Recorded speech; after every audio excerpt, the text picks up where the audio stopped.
Tuesday. Welcome everyone to the late night restaurant show. As well, food. Lots of loud music. Anyways, it's not a podcast, everyone. And for everyone that's joining us tonight on TikTok, Instagram, LinkedIn, Facebook, YouTube, Twitter, now known as X. Do you call it Twitter still? I still call it Twitter. I don't know. I think Elon It's a hard brand. call it It's a hard brand. X. It's a hard brand to lose. Well, it's still theirs. He still owns it. He owns what, Twitter? Yeah, he owns I know he the owns name. Twitter, but does he own the name? Yeah, for sure. For $6 billion or whatever he paid for, you better. It's a great deal. It's a great deal. Anyways, so just before we get started, everyone, as we know, all the discussions tonight are based on our perspectives, not on our sponsors that are going to be sponsoring the show, which we do have a large sponsor that will be joining us soon next week, which we are super excited to announce our new friend. Yeah. That we're going to be talking a little bit about. We should probably have one of them on the show too. I think we should have one of them on. Yeah. Anyways, late night show. But Dominic, what are you doing April 8th? April 8th, I'm going to be in Toronto with a few people from our crew here, Jay, at the Restaurants Canada show. Yeah. We're in booth, I don't even know, 2167. Isn't that all vendors talk about the booth? Yeah. Well, we were smart enough to grab a spot near the bar and beverage section. So people that come to find us can stop in at the get some beverages right behind our booth. We're right on that at the main intersection there. Intersection. Yeah. Okay.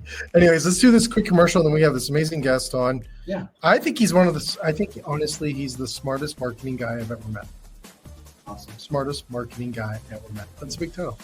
Well, that was you till tonight, so you're going to use that title, I guess. You better pull that mic closer to you. All right. Okay. There we go. You get this. You get that echo. Okay. Yeah.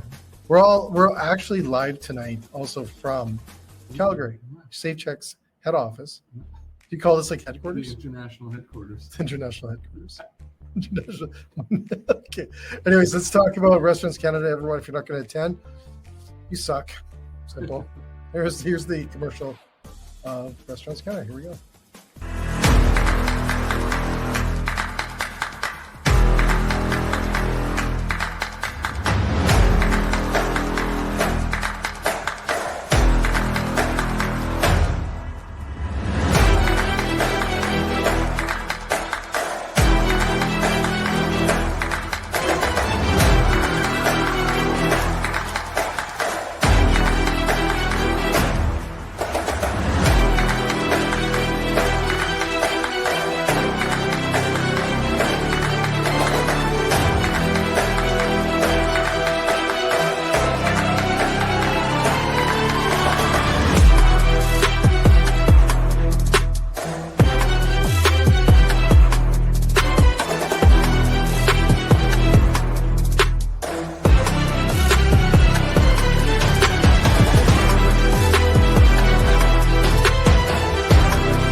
They don't mess around. Welcome everyone back. I'm talking over my mic because I'm not used to this mic now, but welcome everyone to the late night restaurant show. Dominic, myself. Welcome. Anyways, we got this amazing rock star, Andreas. Welcome to our show. Thanks for having us. Good evening. Awesome. Well, Andreas, just so you know, and to everyone that's going to be watching us right now, so we do record this live for our Not a podcast that we do. Which you can actually listen to this on every podcast streaming channel out there, or just Google the late night restaurant show. There, Canada's restaurant. Yeah, you can Google that. Is your name come up when you Google your name? Yeah, but not to this because somebody forgot to list my name here. It won't come up for tonight's show. Anyways, Andreas, I know if I Google you, you come up. I do. Only the best stories, man. Only the best stories. Only the best. Well, Andreas Duss. Yeah. Google away. Andreas, what company are you with? We saw some of your side hustle stuff, but what company are you with? So I started. I'm one of the co-founders of Nourish Food Marketing. Started a company in 2008 with Joanne MacArthur and built it into, I think, Canada's largest independent food and drinks full-service agency. And I sold my shares in that company about 1.5 years ago. And very soon after, I got a phone call or a WhatsApp call from a friend of mine in London who I used to work in London, England, who I used to work for a long time ago. And he said to me, "What are you up to?" And I said to him, "Well, I'm walking the valley of insignificance. I've just sold the company. Nobody wants to talk to me anymore." And he said, and he laughed, and he said, "Yeah, he had a bunch of exits." And he says, that tends to happen. He said, "I'll tell you what are you doing Friday night? Why don't you hop on the plane, come out to London, and we have dinner on Friday, and I introduce you to a friend of mine who you should meet." And so I went to my wife, I got a hall pass, I hopped on a plane, I flew to London. And on the dinner, at the dinner, he introduced me to this woman called Kate Burns. And Kate Burns used to run Google Europe. She was Google's first employee outside the US. After Google Europe, she ran BuzzFeed. And at BuzzFeed, she started BuzzFeed Tasty. So really, really interesting background. And Kate's been bouncing around the VC space for the last 4 or 5 years, investing and doing things. And she was sort of ready to do the next thing. We got on really well, and we spent the next week brainstorming what we wanted to do. And I wanted to make sure absolutely that we'd stay in food. I have a tech background. So before I came into food, I worked in technology. I worked for Cisco, Sony, Google, a whole bunch of large tech companies. And so Kate and I bounced ideas around, and we ended up with Six Seeds. And what Six Seeds does as a company, we are using data and AI to do 3 things. And one is de-risked business strategies for food and drinks company. Number 2 is data-backed, de-risked marketing strategies for food and drinks company. And number 3 is investment strategies. And the problem we're solving with the company, when you look at food and drinks, when you look at restaurants, when you look at CPG brand, the failure rate, depending on who you believe, is between 75% and 82%. And name me one single other industry where an 80% failure rate would even be remotely acceptable. There isn't one. And that's why equipment manufacturers love. Yeah, absolutely, right. Well, and the money for the failure has to come from somewhere, right? And it comes from our pockets. Like, when it's a big CPG company, we pay for it to retailers. If it's an independent entrepreneur, it comes out of their pockets, or it comes out of their investment pockets, and that's just not an ideal outcome. Mm-hmm. Right? And so that's the problem we're solving at Six Seeds. And do you want me to carry on talking, or do you guys? No. Keep going. I'm going to put a question. Well, Dominic does. He's got questions all galore. Yeah. One of the things that I read was that you can increase their chances of success by, hence the name, by 50%, which is massive. That's correct, yeah. Yeah, let's What talk makes about you how. so special? That's huge. Yeah, no, absolutely. So what we did when we, in a week of brainstorming, we decided that we needed a massive amount of data to work with. Yeah. And one of our first data partners is a company called Tastewise. Tastewise based out of San Francisco and Tel Aviv. And conveniently, one of the founders of Tastewise used to report to Kate when they were both at Google. Oh. So we flew out there, had a big meeting with them. And Tastewise data, it starts at $250,000 a year. That's a steal of a deal. It's a steal of a deal. And you know what? It actually is a steal of a deal. Yeah, I was going to say, it actually is. It's funny as it is. It is. Right? The data is incredibly valuable. Well, I think that your valuation also working with her would go through the roof as well, right? Yeah, absolutely. Yeah. So we have an agreement with Tastewise that we are globally the only agency, the only management consultancy that is allowed to use TasteWise data for that client, and wow. we have an agreement that feeds data, that feeds value back to TasteWise. So it's not a one-way street. We're helping them out with development and with feedback. So that is one of our data partners. We have a number of other data partners. And so what we've done, we built it's called a data lake. It's a stupid word, but it's the word for this. So we bought a data lake of 30 billion data points. And on top of this data lake sits a robust AI layer. And, a lot of people misunderstand what AI is good at. And it's not good for writing shitty blog posts or crappy LinkedIn comments. But what AI is really, really good in, it's really good at looking at huge amounts of data and then seeing patterns in that data forming. It does a really, really good job. And so we have this really robust AI layer on top of all this data. And that allows us to see what's really happening, what people are eating, when are they eating it. So our data includes checkout data from retailers. So we see what people are buying at the supermarket. We have menu data. From, I believe, in Canada, in the latest from Canada and the US is 10.5 million restaurants. We know what gets sold from those menus, so we know what people are ordering. Whoa. We then know what people are cooking at home, so we have home intentionality data. That gets cross-referenced against what people are ordering in restaurants and what are they buying. And then the whole thing gets cross-referenced against the public conversation, social media conversation. So we have a really good idea of what people are eating, why they're eating it, the intentionality behind it.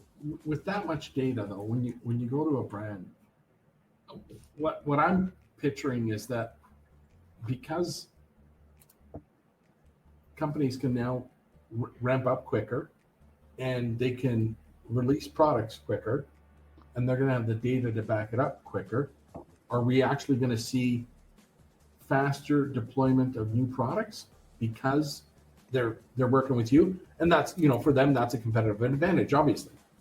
So we did an event in London with Waitrose, big UK supermarket chain, retailer chain.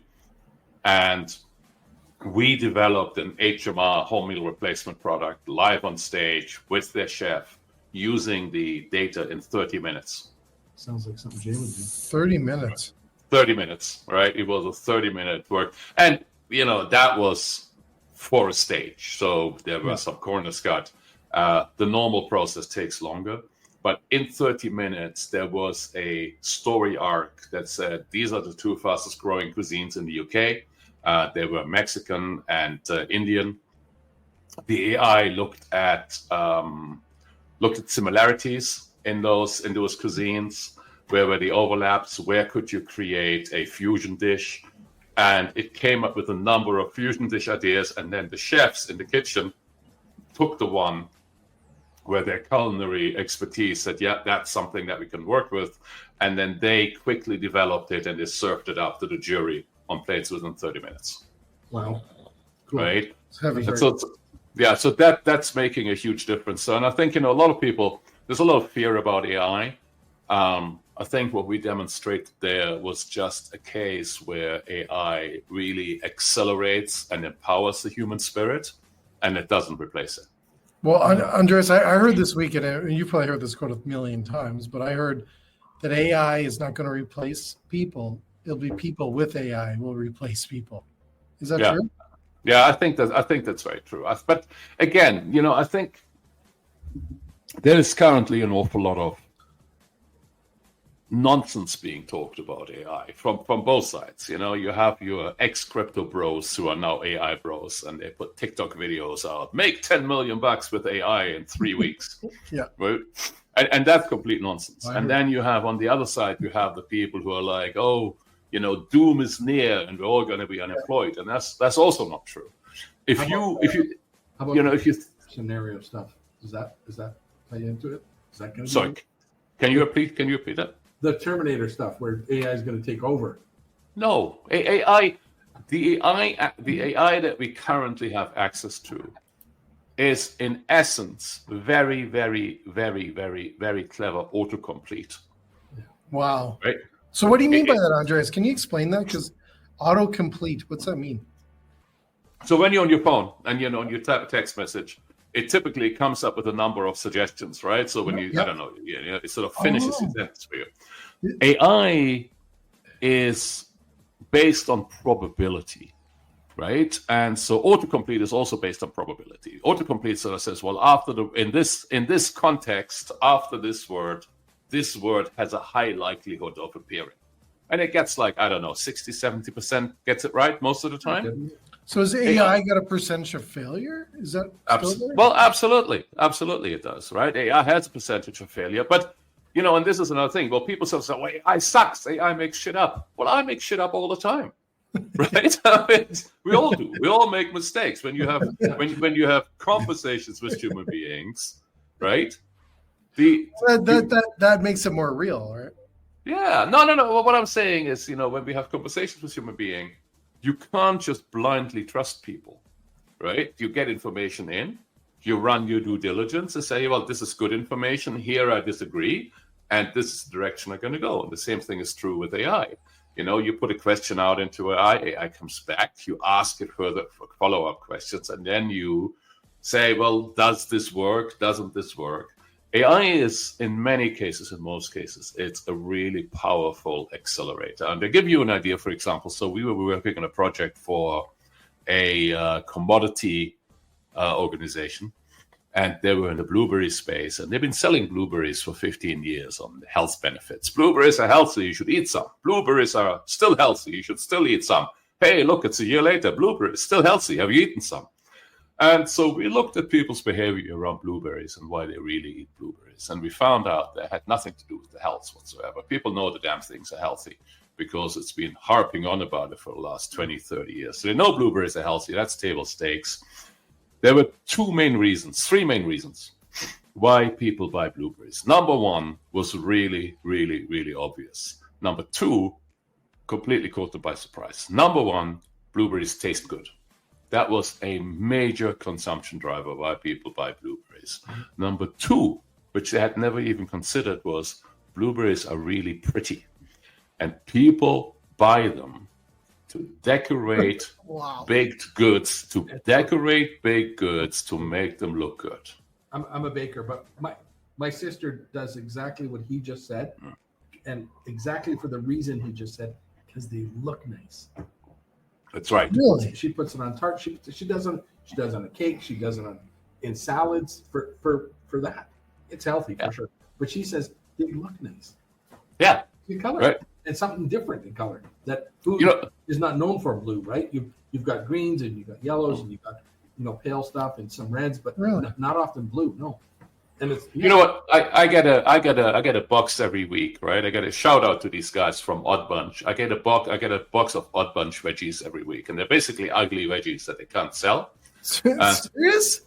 Yeah, man. So it's called Odd Bunch. I get a big. I have 3 kids, man. I get a big box of vegetables, $40 a week, really well priced. And last week there was a big bag of Brussels sprouts in there. Now, I'm not gonna lie, I'm not the biggest Brussels sprouts fan.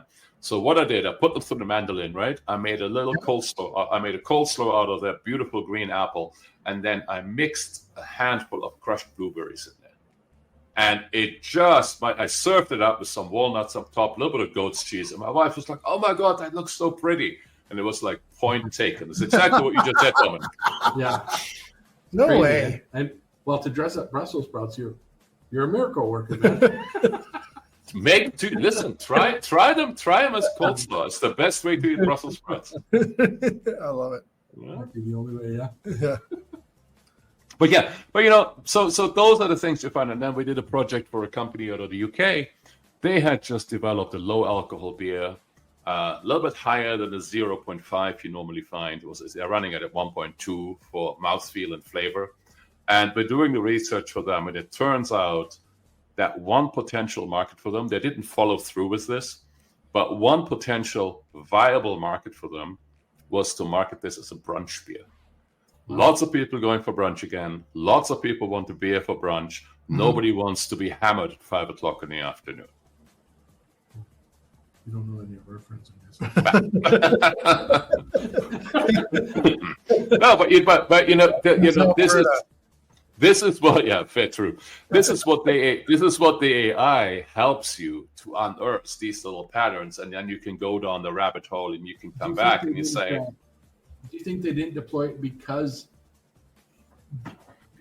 it's such because nobody thought of it? Do you think is that their hesitation?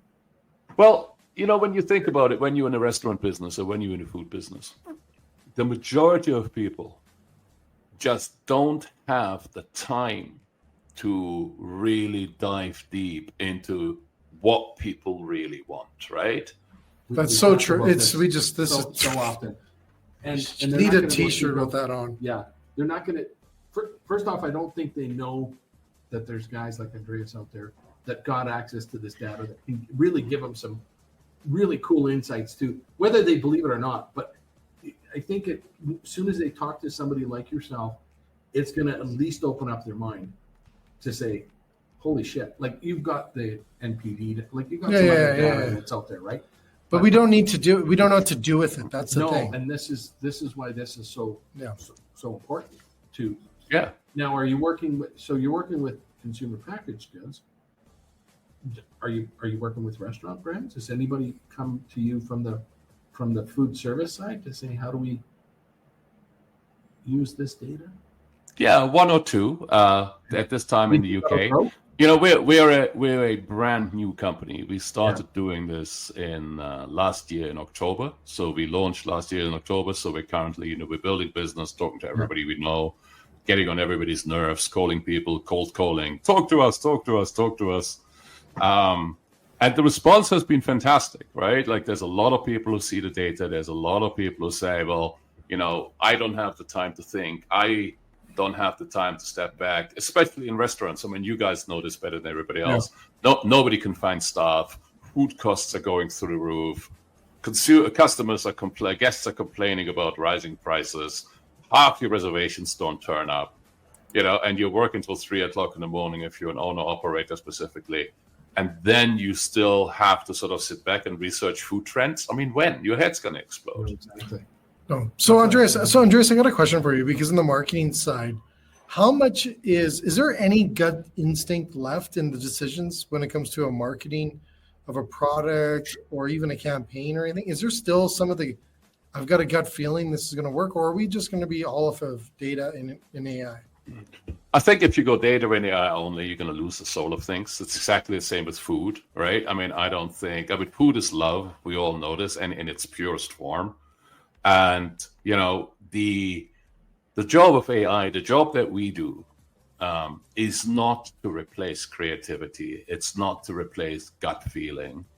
It's to give that gut feeling a stronger platform and to make that gut feeling successful. Because if you just rely on gut feeling, right, people relying on gut feeling leads to an 82% failure rate. And I don't know what the failure rate is in restaurants. I don't have the number, but it's pretty darn high, right? 5 even or something. It's high. Well, it's high. And then every year it gets higher. Right? Yeah. So the job we're doing, we're not coming in there and saying, out with you, we don't need you anymore. What we're coming in and saying, hey, take your genius, take your creativity, whether you're a chef, whether you're an advertising creative, and then focus here, focus here, focus here. And, now run. Save time and effort and possibly failure, right? That's the big thing. Well, it saves money. Yeah. At the bottom line, it's all money. So I want to tell Andreas about my bad idea. No, not yet. Go for it. Because I just want to ask one more question. You got lots of bad ideas to share. No, this is my consumer product or restaurant product. So go ahead. Oh, now you let me go? Yes, go. Andreas, when I said, okay, right now you've got consumer packaged goods, they're way up here. They're multi-million-dollar companies often that you'll work with or you can work with. And then I asked you about restaurant chains.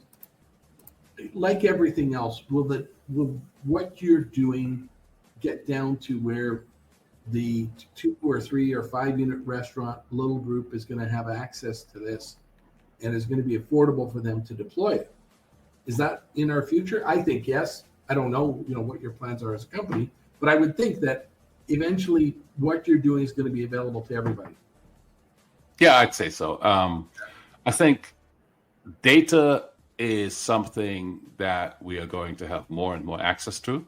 Mm-hmm. I think the cost of data is going to be reduced, but data is something we had access to for a very long time. We had big data was supposed to solve all business problems, and it never did because big data is too darn big for human beings to make sense of, right? You need mainframes and data analysts and all this kind of stuff. And so what we're doing right now, we're taking massive amounts of data. I mean, the stuff we're shoving around every day, it's a lot.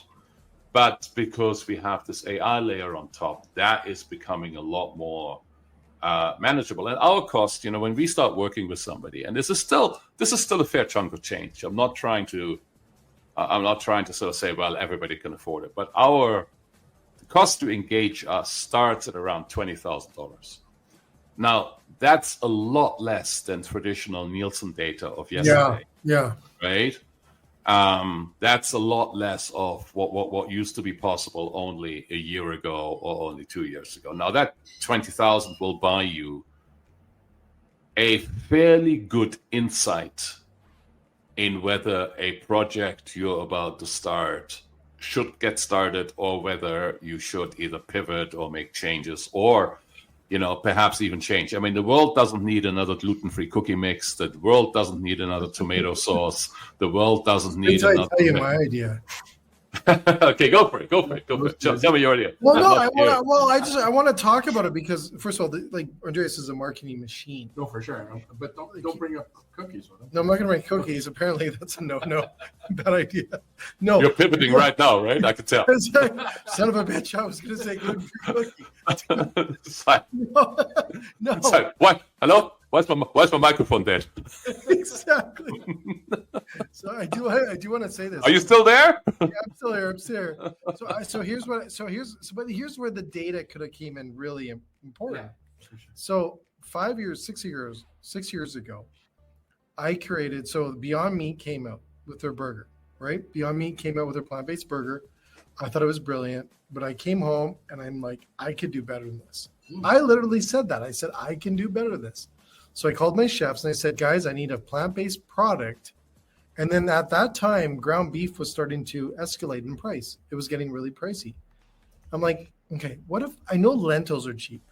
I know they're dirt cheap. And because I have a friend in that business. And I'm like, I think I can take lentils and I can take beef and cut the beef. I can cut it, I can cut it half of beef and still make the burger taste like a beef burger. Yeah. Beat Beyond. So I came out with the Flex Burger. Flex for flexitarian. Oh, flexitarian. Yes. That's a good name. Right. So I know it's a pretty good name, right? So I went to. No, I didn't. Thank you. I didn't get a domain either. So, anyways, should have. I came out with the Flex Burger about 6 years ago, but here's the thing: I didn't use data. I used my gut instinct, saying, we need this product. That's all I felt like. I needed to do this product, going back to the gut instinct, but not using data.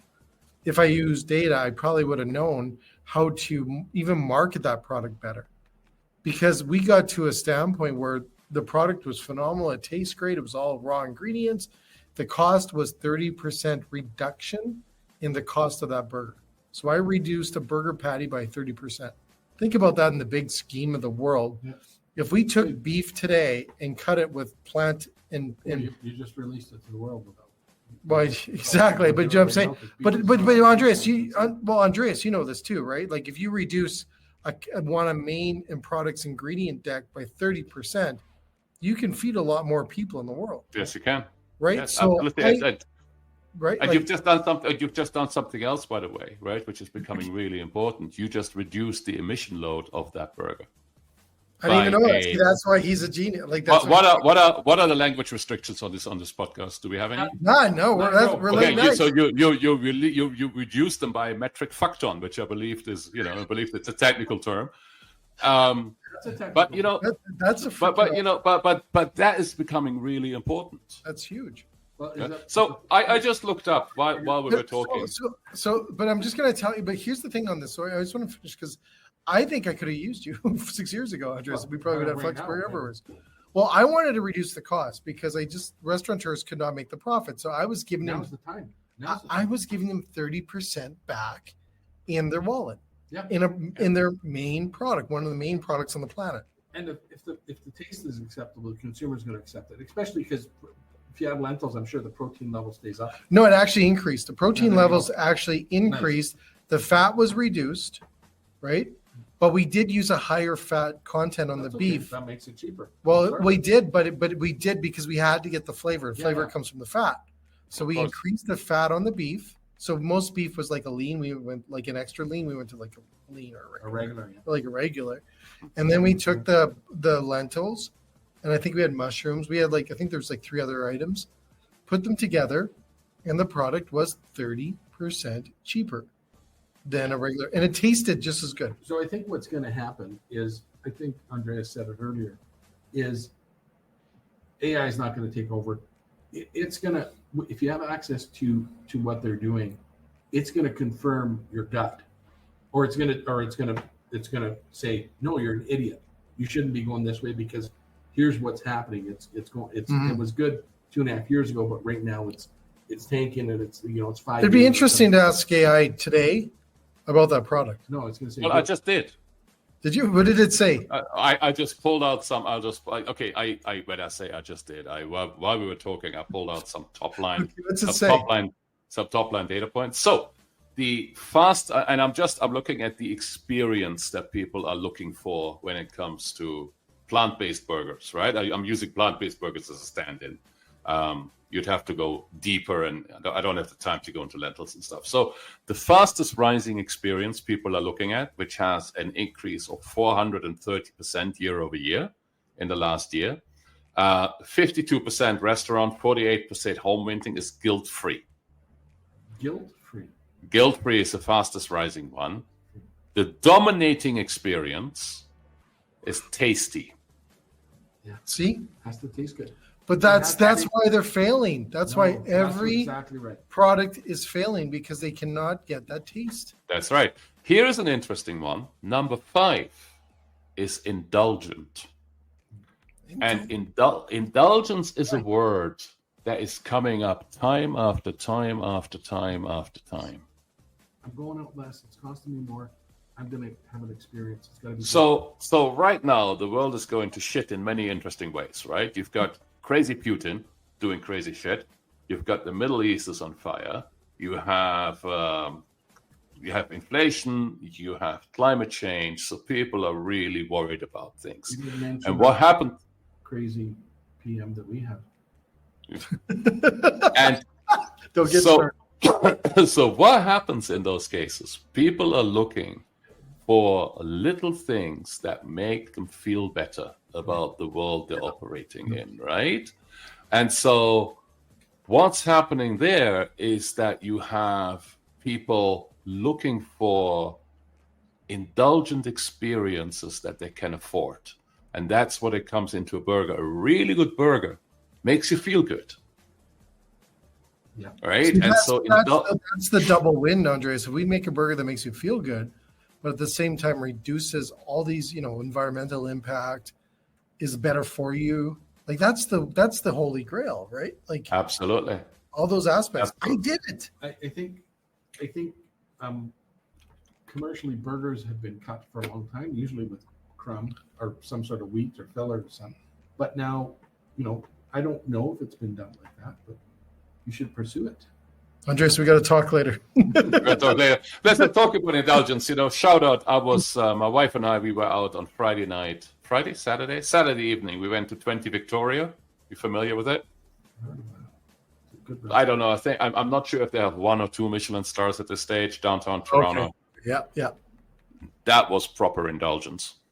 Was a very wallet-lightening amount of indulgence, but it was absolutely. But you went right for that reason. Wow. What was absolutely. Yeah.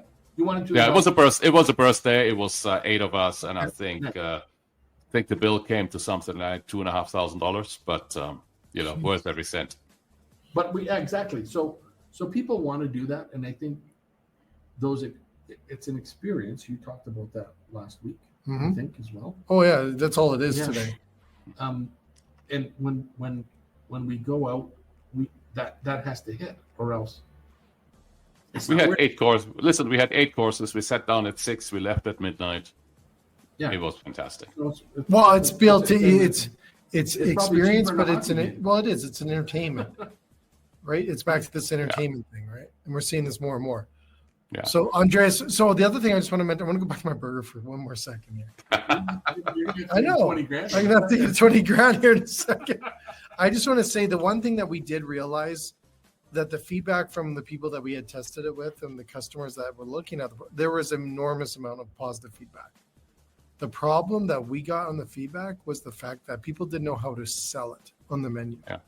Because it wasn't vegan, it wasn't plant-based, it wasn't a burger. Where do I stick it? Beef and lentil. Beef and lentil. There's no category. No, but it doesn't have to have. I think the magic today is, first off, it's 5 years later. Yeah. Or 6 years later. People, I think he said, are willing to try new things. They want to. What's the second item you said before? You said the top 5. So tasty was one, indulgent was one, and guilt-free was the Guilt-free, fastest rising one. So you're like, I think guilt-free is often associated with it's not going to taste good, right? If I go for this super healthy, I believe that middle is probably where everybody ends up landing. Is they're not willing to give up everything. They're not willing to give up indulgence. They're not willing to give up tasty. But in 4 days or 5 days out of the week, they're going to do kind of what's the right thing. One day they're going to go crazy, for a fuck ton or a shit ton of stuff. And the other day they're going to be somewhere in between. I'm going to have my one good thing. So I think there's a play. I think there's a spot. Well, see here, but here's the thing: is I'm usually 5 years ahead of anything. Trust me. Well, there you go. It's a good thing. That's always a good thing. But today, you bring that product out, you use information like Andreas has, and you go into a market where price increases and inflation's through the roof. The product would have killed today. It still can. Yeah, but I'm just saying, like, And it I think would have crushed the it. reality now is back to what Andreas is doing. A big consumer product brand could take data like that with existing data and say, we're going to try this now. We would have never tried it 5 years ago because we have no data to back up what our thought is or what Jay's idea is or what our R&D team came up with, right? They came up with this fantastic. Look at McDonald's way back. They spent millions of dollars on the beautiful burger that was in 2 parts of a package and blah, blah, blah, blah. The McBLT. I don't know if that's McDLT. whatever it was, right? Yeah. And maybe it was just way too early. But now, if you got the data to back it up, I think some of these brands and you've got small flexible manufacturing that's come a long way too. Now, Andreas, did you ever hear that of brands coming back to old products like that and bringing them in? Absolutely. It's happening all the time. I mean, to show you, I got to do some self-promotion here. I have an interest in this company here. They brew drinks with functional mushrooms. We have them with chaga, lion's mane, reishi, alcohol. Yep, alcohol-free, sugar-free. Really, really, really clever stuff. We'll show it on the next show. Yeah, we'll drink it. Yeah, full of adaptogenic stuff. Really, really good stuff. And when they started 3 years ago, there was very much a "what the hell is this" reaction. And now, we're pulling it out, and specifically in kitchens. You showed it in food service, and chefs were like, "Why is this shit? Why is there no booze in it?" And now, now you show it to chefs, and they're like, yeah, and you show it to people now. Chefs down, it's like, oh my God, I haven't been drinking for a year. I feel so much better. Give me 10 cases of this stuff. So if you're running a restaurant, you want something cool for your non-alc menu, give us a You know what, Andreas, what's the name of the brand? Just hold it there for a minute. Borealis Botanical. Yeah. Where's it at? Where's it made, Andreas? It's made in Ottawa. Ottawa? There you go. Just what I was saying, because I did meet with some today that is looking for, and it's a large place that's looking to do a mocktail bar. And the place I went to for lunch a couple weeks ago, the guys that made the omelet, they make an alcohol-free gin. Yeah. An alcohol-free gin. Yeah. I gotta sort of take the risk here of being mocked mercilessly by you two guys, but I stopped drinking alcohol 4 years ago. And I haven't drank it for so long either. No. You're not. We're not going to mock you for that. Come on. That's awesome. Do you want us to get Many other things, but not this one. translation? We'd be all over us. The Yeah. John Howard Society, like we're Yeah. going to beat up Yeah. like crazy. Mad would come after us. No, we're good for you. Congratulations. That's Yeah. awesome. Do you feel better?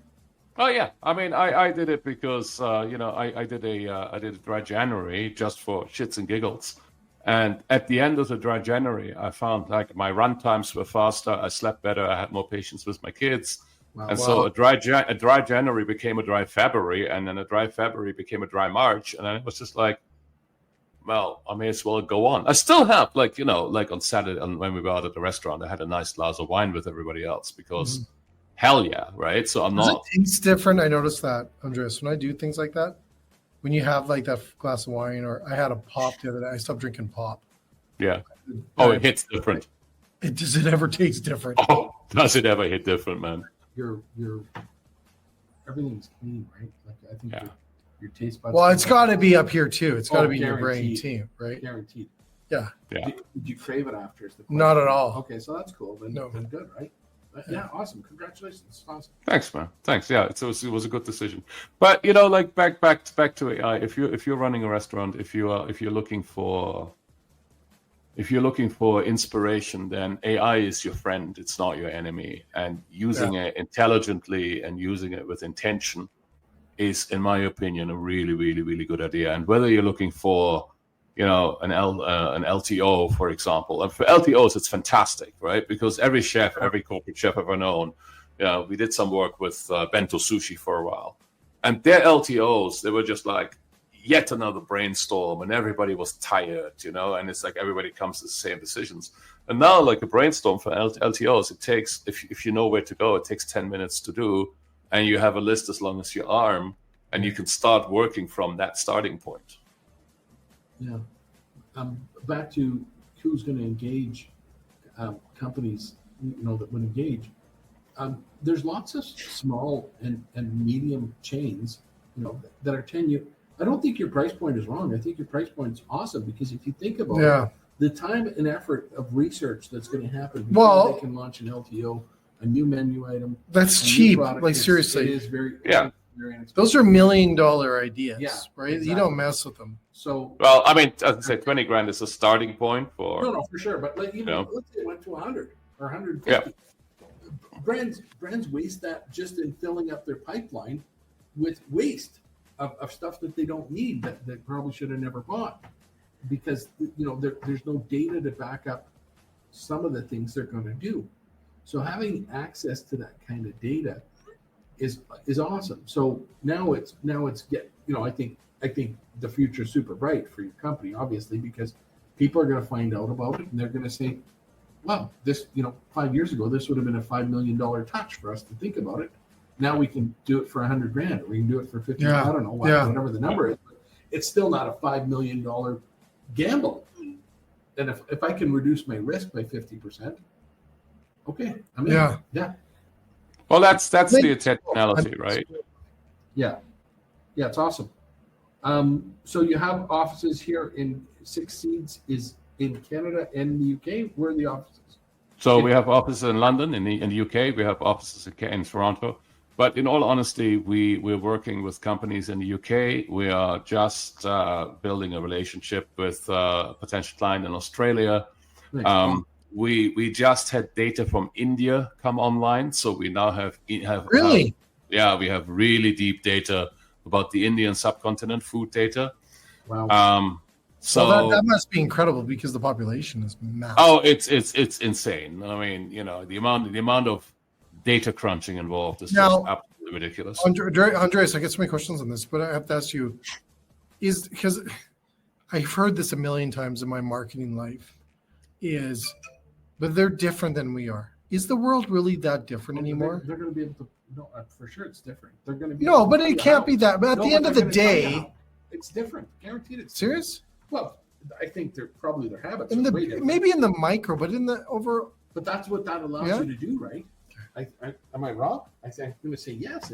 That's why you have to. Hire so I'll tell you something. There's I can't name names because don't in my last company, we had a big client, foundational client, and they were owned by the US.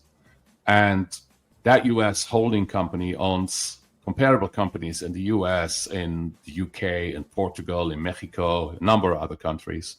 And in every country, they pay an ad agency, I want to say, between $2 and $3 million, maybe more in the US, $5 million in the US, to essentially, and I don't mean this demeaningly, but essentially put content on the interwebs, recipe content and all that kind of stuff. And the reason they can't centralize it to the US, even though they really want to, is because all the countries are saying, you don't understand the local culture. You don't understand the local culture. What do you Yanks know? Go away. Don't come here. And we went to them, to this holding company, and it said, look, we can give you all the insights from all these different countries.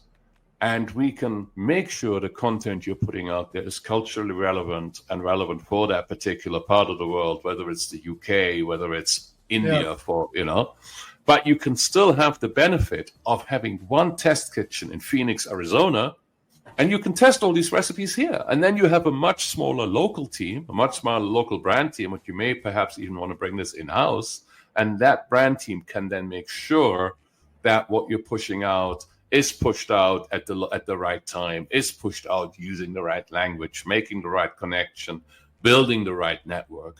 But you don't need to, quadruple, whatever, 10, you don't need to put the same stuff out 10 times and pay 10 people to do the same work anymore, right? Makes sense. Well, but yeah, I mean, India, of course, it's different. I mean, what we'll see, and I don't think this comes as a surprise, is that the people who have the money aspire to, I'm going to call them Western values. I don't know if that's the right word. I don't have a better one. Their diets are changing, right? They're introducing more alcohol, all these things. Yeah. Yeah. When you hang out with wealthy young kids in India, they drink Scotch, and they drink, and they wear Rolexes and want to drive a Mercedes. Or BMWs, yeah. You know what I mean, Yeah, for sure. Yeah. So you're a worldwide company in essence. You'll work with anybody anywhere because you're getting that data. Where are we?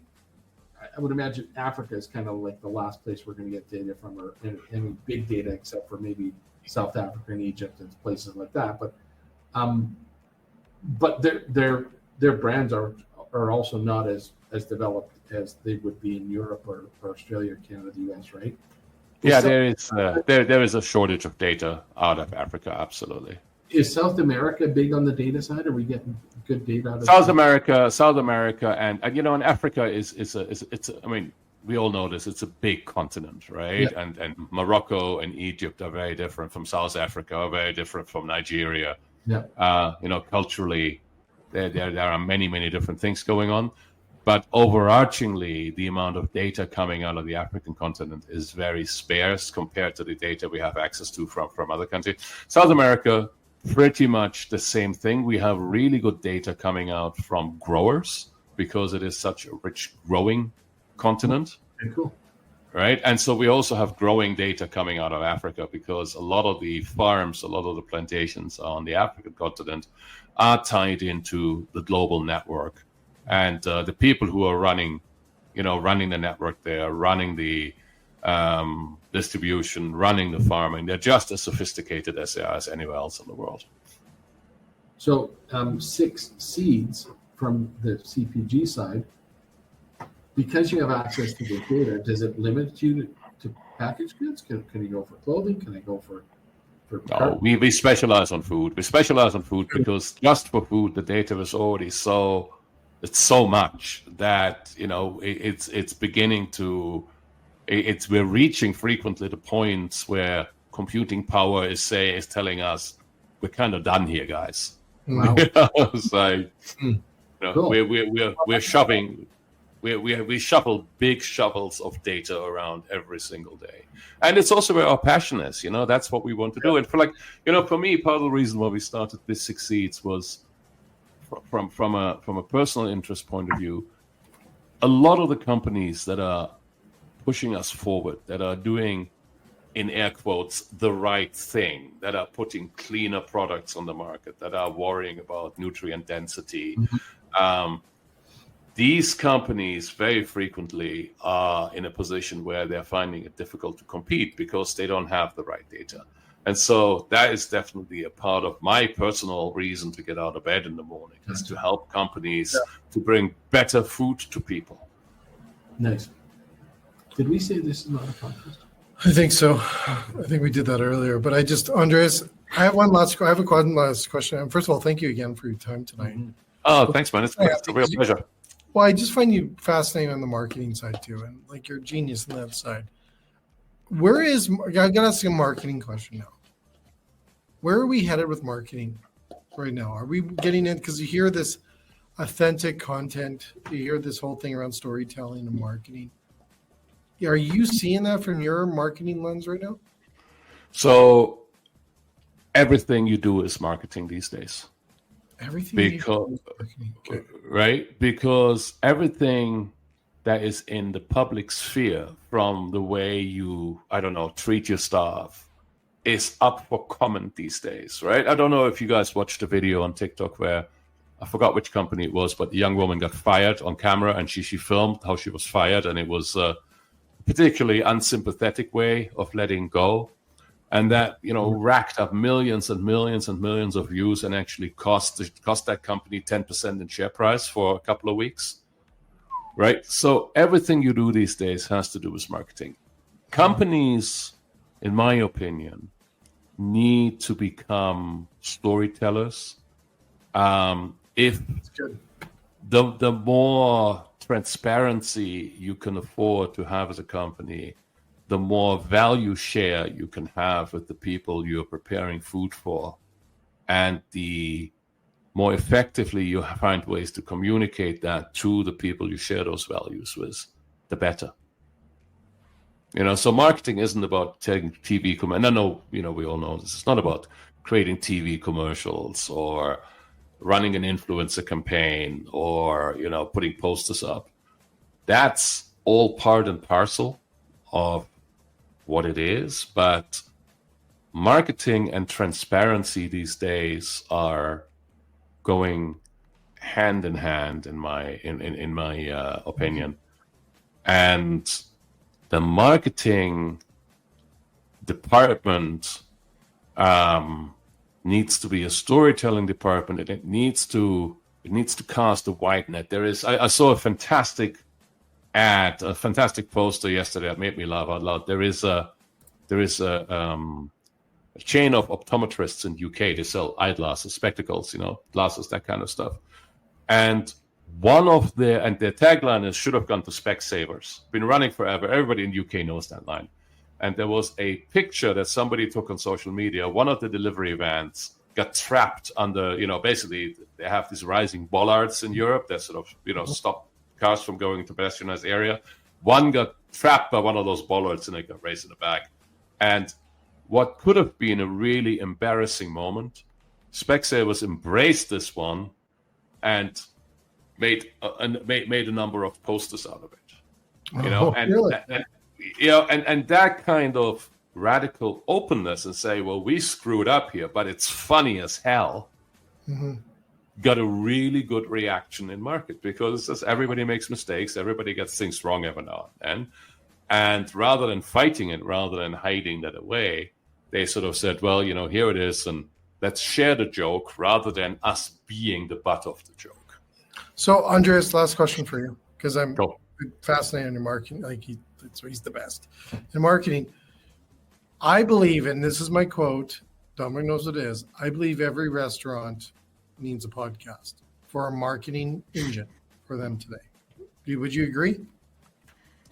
I think podcasts are incredibly powerful. I learn everything there is to learn from podcasts these days. Podcasts and TikTok, I think that's just fantastic learning engines if you use them the correct way. So for restaurants to have a podcast, I think that's really powerful. I think for restaurants to have newsletters, that's really powerful. The thing I really love about podcasts is the same thing I really love about newsletters. You're beholden to nobody, right? I mean, TikTok can change the game. Well, TikTok can disappear next week, right? If everything goes according to plan for the Americans. But you know this, Facebook, Meta, they change the algorithm all the time, and they always change the algorithm not to benefit you, the end user. They change the algorithm to benefit the shareholders, right? Which is, it's fair. It's a business they're running, so that's what they're doing. Yeah. But if you're running a podcast, if you're running a good podcast, if you're running a good newsletter, you own the relationship with your listeners, and you own the relationships with your readers, and building that relationship and owning that community and providing value to that community is incredibly valuable. And it's far more valuable, in my opinion, than having 50,000 followers on Instagram, and then Meta changes the algorithm once more, and all of a sudden 10 out of your 50,000 followers see your posts. Yeah. Everywhere. That's why here's my like, first of all, thank you, because that's brilliant. Yeah. Second, I also believe, just based on, there's a lot of marketing out there today. We question every second now. We question the messages that they send us, and that's true on social, or if it is in old traditional formats. I think based on podcasts still being, I would say it's more of the pure, if that even makes sense, area to consume the storytelling that we don't really question. We have an intimate moment with them, if it is 30 minutes or 20 minutes. I don't know anything else in the marketing space right now that has that much power than maybe back in the day when movies was doing brand integration in the early 60s and 80s, or 70s and 80s and stuff like that. But I don't know if there's anything as powerful as today as spending 20 minutes or 30 minutes or an hour with someone talking about what they do different, or about their own company, and integrating, people in there to tell the stories with. There isn't anything out there. I don't Guaranteed. think. I think to what he said, if you ask anybody, my daughter listens to 4 or 5 different ones, and all sorts of different stuff. I think you talk to a lot of people that, hence the cord cutting and cable, and people like their downtime is often listening to a podcast versus watching something even on Netflix, because they don't want to be glued to a screen, because they know, okay, well, that's bad for me. Yeah. And at least in some of these, some of them are entertaining. In our case, they're informational, right? Because we learn about new people and different things that are like what Andreas says. Exactly like Andreas. I would have never known that somebody's doing exactly what he did. Doing till you brought it up, and then now thousands of people are going to get to see this as well and learn about it. So I think I'm just looking at my podcast client, and I have 3, 4, 5, 6, probably 10 if I go through it. Wow. Culinary podcasts in there, and it's just fascinating stuff. Do you think that will ever change, Andreas? Do you think we'll get tired of podcasts one day? Well, you know what? Podcasts have sort of experienced a little bit of a downward trend when people stopped commuting, right? When nobody went to the office anymore, because podcasts are perfect commuting fodder, right? I mean, you hop in your car in the morning. Radio, right? Sorry, but you're. No, so they have come down from, but yeah, I mean, absolutely. I do think that the whole podcast format is here to stay. I think one of the things I personally love about podcasts so much is the simple fact that you can do something else while you're listening to a podcast, right? When you're watching a video, your attention is focused on the screen. But when you're listening to a podcast, I listen to podcasts when I'm cooking, or I don't know, you're sort of doing mundane things around the house. You're taking the dog for a walk, right? I put a podcast on my headphones. It's a good way to double fill. Yeah, do you drove to Thunder Bay at the beginning of the pandemic? Like 30-hour drive. Okay, well, by myself, I downloaded. I don't know. I never listened to a podcast. Do you think the podcast released dopamine? Oh, absolutely. Probably. Yeah. I'm gonna say yeah, depending on the topic. Well, I'm just saying. Depending on the podcast, yeah. Well, is it? You might be laughing. You might be learning something, which is going to get released. Yeah. Well, the way that they're built too, they're fun. Moment, they're not. Right? Yeah, they're not. So serious. Well, they're some, but right. I'm just wondering. Yeah. It's just why I'm saying is because it's so addictive in a sense. Sure. It's feeding that. Like I'm trying to find the addiction part of it. Like why are they so popular for these obvious reasons? Yeah, right? for sure. But there's got to be a biological side to it. Yeah, absolutely. I mean, I listen to a podcast. It's called the Every Podcast, And it's done by guys, they dive into the philosophical, into the ethical, and into the deep technical stuff behind AI, like really like the nerdy stuff, right? And it is, talking about dopamine, it is such a pleasure to listen to their podcast because they're going deep into the rabbit hole, right? Yeah, and you come out, you feel cleverer. Well, no, but also you're curious. You want to know. Yeah. So they're feeding your desire because, maybe you're slightly nerdy, but you probably want to know those deep tech. That's I told brilliant. Jay, I listen to podcasts and watch videos about airplanes. I can't fly. I don't know how to fly a plane. And lately it's been about fighter jet pilots landing on carriers and how the landing gear works and all this stuff. And people, mechanics and engineers talking about how this stuff works. I'm a baker. I have no interest in wanting to do that, but I want to know how it works. So I get excited when I see that. I get excited about nuclear submarines. Like it does. But is it the replacement of reading? Probably, possibly, yes. I think that's one thing. But it's also, I think it's feeding. I think the cool thing about all of these mediums is podcasts, the internet, Wikipedia, just anything, is we have so much knowledge and access to that knowledge. So on our show, on the Late Night Show, we talk to people that are in our industry and not necessarily in our industry, but that have a play in this industry, that connect to this industry. So we've talked to tech people, we've talked to computer people, we've talked to Paul. Paul Barron. Paul Barron's going to be, So we've talked to all these people that aren't necessarily even food people, but hey, they sell tech. Yeah. Hey, they have POS systems. Okay, well, the POS system could be for food. It also could be, for a clothing store. So having access to that information, I think, is the superpower. It is, for sure. Yeah. And if they listen to ours, they're really, in essence, commercial free. There's not going to be an interruption. We can get deep. We can get sidelined. We have a lot. There's no rules, because I think that's also another part of the beauty of this is there's no rules. Absolutely. And Andreas, do you believe in marketing when you remove the rules in marketing, it opens up a whole new gamut? Like it's a whole new world? Yeah, absolutely. I mean, we are now in a world where people are intensely splintered. You have gluten-free, you have paleo, you have keto, you have, I'm old enough, and I worked as a line cook when I was like 20, 21, 22 for 3 years, right? And when we had dinner parties at home, you basically said, my house, Sunday lunch, next week. And then you cooked, and people came and you ate and you got drunk, right? And that was the expected thing. And now when I'm inviting people to my house for dinner, it's like, you're vegetarian, you're vegan, you're not eating this, and that's perfectly fine. Like, I don't mind, I all power to people for making their own personal decision. That's not trying to make fun of people, but what I'm saying is we are now at a stage where we are so individualized and we expect that these needs are being taken care of by the market. So for brands that serve these particular markets, I think it's a really good idea to become one with that market. And not just sort of say, here's the product, but also we share your values, we share your storytelling, we share your sense of fashion, we share we share everything, and we're part of the same tribe. I'm sorry to ask all these questions on this, but they're so good.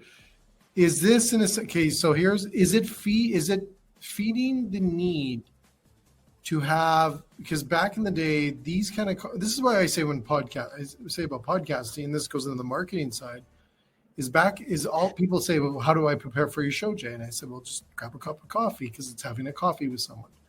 Is this new way of looking at even marketing, in a sense, replacing what we used to do back in the day when, like you said, creating that community or creating those connections? That was a natural thing back in the 50s, 60s, and 70s, and 80s, and 90s. Like, I think the cool thing. Sorry, the questions for Andreas. let him answer. He's the marketing genius. I like to go ahead, Andreas. No, not at all. I mean, hey, you know, like replacement of what we used to have.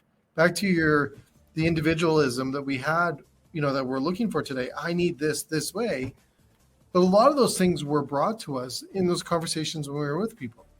Yeah, absolutely. And you know, when you think back on it, I mean, the tribalization of society is not a new thing. You know, when we went to schools, when we were in high school, you had your jocks, you had your punks, you had your, you know, whatever, you had your tennis players, you had all these different tribes already shaped there. Now that was before social media, so there was no way for them to gain traction across the borders, right? So, and they were fairly self-contained. But now with social media, you know, that sort of tribalism has the potential to spread wide and quickly, and become such a force that it becomes a commercial possibility. You know, I mean, like if you have like a small group of gluten-free vegans living somewhere in Alberta, well, nobody cares very much about them from a commercial perspective. But if you have that spread across Canada and the US, and all of a sudden there's somebody says, well, gee, there's a market here, and I'm going to start a restaurant that serves to this market, and then I'm going to franchise this, you know, so it serves other people who share our values, that food should be fresh and vegan and have all these sort of things going on. Or it could be a steakhouse. It doesn't matter, right? You say, well, you know, I want to eat bison steaks. You know, I believe in, you know, that is the best possible diet. It doesn't matter what it is. But I think for brands, it's absolutely essential to share their consumers' values and then be as transparent as possible about this. I think that's such a good point, is share those values. And I think I posted something about that the other day. And podcasts allow you to connect with them directly, right? So we've talked about this. I think marketing's changed in that it can get very granular now, where before it was to your community, or you had to do a mailer, or you had to do something. So you're kind of doing the shotgun stuff, trying to hit, you know, whoever was there to pick up your flyer. Or you didn't have the data like Andreas has. No, so now if people wanted to, you know, if they get it, they might come across it on TikTok or something, like, because you're on all the channels. Hey, this is cool. I'm gonna listen to it. So now you get to have the coverage to the world, really, right? In these mediums, and the people that are interested can pick it up. Yeah. So that's, I think, back to everybody needs a podcast. People need to access the data. I you know, and I've said this a couple times. We've got so many of our own limits in place that we don't even know all the possibilities that are out there. So from a consumer packaged brand, or I'm going to be a new burger that's got 30% lentils in it, there is places to get some of that data and some of that insight that's going to make your product that much more successful. So, Andreas, thank you so much for joining us. Yeah, Andreas, so cool. I can speak to him for days. Yeah. Thanks, guys. Where do I find the stream, by the way? Is this? I forgot to ask you guys. Well, first of all, it's not a podcast. Yeah, just so you know, it's not a podcast. It says as a podcast. Anyways, it is. You can go on the late night restaurant show podcast channels. All podcasts. We're up on everything. You can go to YouTube, check it out as well. We're everywhere. Yeah. So this will be out. This is live today, and we may rerun it because it's a good one. Yeah. Not that they all aren't good ones. This is just special because it's marketing. And then it'll be on. Yeah. It'll be on YouTube as well. On YouTube, and then on LinkedIn. I've seen. I played on LinkedIn as well, but tonight is where the other podcasts are on Spotify. Well, we're on Spotify. But this is not a podcast. It's not a podcast. It's there. Yeah, it is there. It is, Andreas. It is there. Are we confusing enough? No, it's okay. I just opened LinkedIn. I see myself streaming on your LinkedIn profile. It's awesome. Slightly creepy. You can find it everywhere. Do you share these files back to them? Yeah, you can. Yeah, you can have this as well. We pull the transcript from it. And we write an article about it as well. Sweet, guys. We're learning. Well, we're learning from people like yourself. I just want to thank you so much. Thank you, guys. It's been a lot of fun.